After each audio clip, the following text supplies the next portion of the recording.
हुआ था पूरा आपके साथ, एक बार जानना चाहेंगे। मैं घर से निकला और बड़ौत में ग्रोविल स्कूल है, उसके पास वैगनार खड़ी थी, मुझे पकड़ के उसमें डाल दिया और मेरी आंखें बंद कर दी।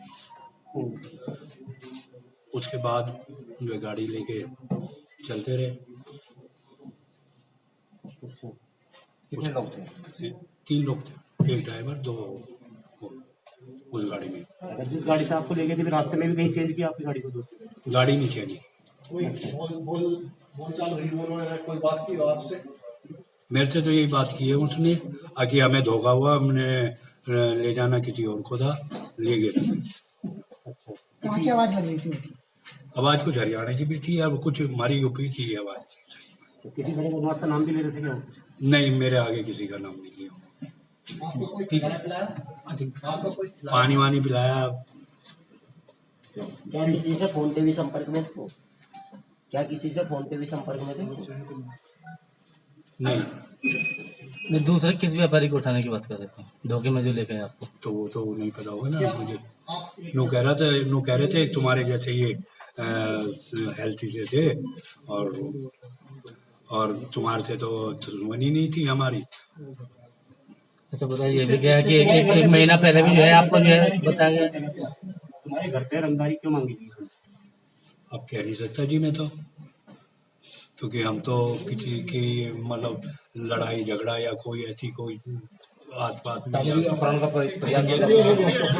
टॉप 10 है या नहीं? देखिए फिर मैंने आपसे कहा कि हमारा अभी ऑपरेशन खत्म नहीं हुआ है। एक बार हमारा ऑपरेशन खत्म हो जाएगा तो हम आपसे सारी जानकारियां साझा करेंगे, लेकिन तब तक आपको भी थोड़ा कोऑपरेट करना चाहिए, क्योंकि यदि उनको ये पता लग गया कि हमको क्या क्या पता लगा है तो शायद ऑपरेशन करने में दिक्कत आएगी। आप उस व्यापारी ने भी कुछ बताया होगा उनके जी बारे में? बिल्कुल बताया, आप चाहें तो स्वयं बात कर सकते हैं। रटोल में छोड़ के चले गए व्यापारी को, आपको क्या बताया व्यापारी ने? उनसे तो बात करिए स्वयं। वैसे मुझे एक बार हटिया समझ जा रहा था, देखा तो बना ही रहेगा।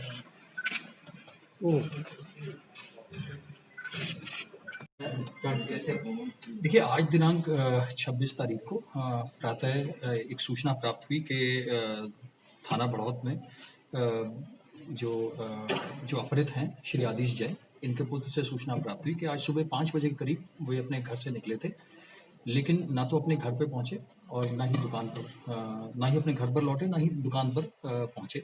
लेकिन इस दौरान 6 बजे के आसपास उसको अपने पिताजी के ही फ़ोन से एक कॉल आया, जिसमें उन्होंने कहा कि आप हमें 1 करोड़ रुपया दिलवा दीजिए, हमने अपहरण कर लिया है और यदि नहीं दिलवाओगे तो आपके पिता की लाश मिलेगी। इस घटना की संवेदनशीलता को देखते हुए तत्काल पुलिस अधीक्षक बागपत ने आसपास के सभी जनपदों को अलर्ट किया, प्रदेश के बाहर भी और प्रदेश के अंदर के जो जनपद गाजियाबाद, मुजफ्फरनगर, मेरठ और बागपत की तो लगे हुए थे। साथ में बगल प्रदेश के सोनीपत जनपद को भी एसपी साहब ने खुद बात किया और सभी जगह एक सघन चेकिंग का अभियान चलाया गया। जो घटनास्थल के आसपास की जो सीसीटीवी फुटेज थी उसके एनालिसिस से पता लगा कि एक गाड़ी का पता लगा, साथ में एक से अधिक टीमों का भी पता लगा कि शायद इस घटना में एक से अधिक टीमें ने कार्यरत किया है।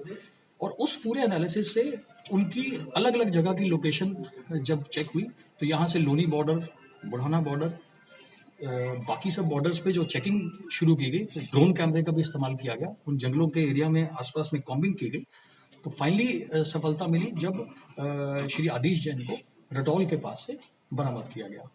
इस घटना में जो पूरा एनालिसिस से ये पता लगता है कि ये शर्तिया है कि एक से अधिक टीम यूज हुई है। एक टीम जो इनको अपने साथ गाड़ी में लेके गई और दूसरी टीम जो शायद कुछ और चीज़ें मैनेज कर रही थी। हमें बहुत ही महत्वपूर्ण सुराग मिले हैं सीसीटीवी के एनालिसिस से और कई अन्य चीज़ों से, और मुझे उम्मीद है कि जल्द ही हम जो अपराधी हैं उनको पकड़े जाएंगे और उनके खिलाफ कठोरतम कार्रवाई होगी। आदिश जी को आपने रटोल से बरामद कर लिया, कोई अपहरणकर्ता भी? जी नहीं। देखिए, मैंने बताया ना, पुलिस ने काफी घेराबंदी की हुई थी, सब जगह पे जांच रही थी, ड्रोन कैमरे उड़ रहे थे। अपहृत इसी को देख के घबरा के छोड़ के चले गए, लेकिन हमको उनके बारे में बहुत ही अहम सुराग मिले हैं और मैं आपको यकीन के साथ कह सकता हूँ जल्द ही सारे के सारे अपराधी पकड़े जाएंगे और कठोरतम कार्रवाई की जाएगी। क्या इसमें कोई बड़ा गैंग सामने आ रहा है? देखिए, अभी तो हम इस बारे में कुछ नहीं कह पाएंगे क्योंकि हमारी लीड्स हैं और हम चाहेंगे कि हमारा ऑपरेशन जब खत्म हो जाए तभी हम उसके बाद आपको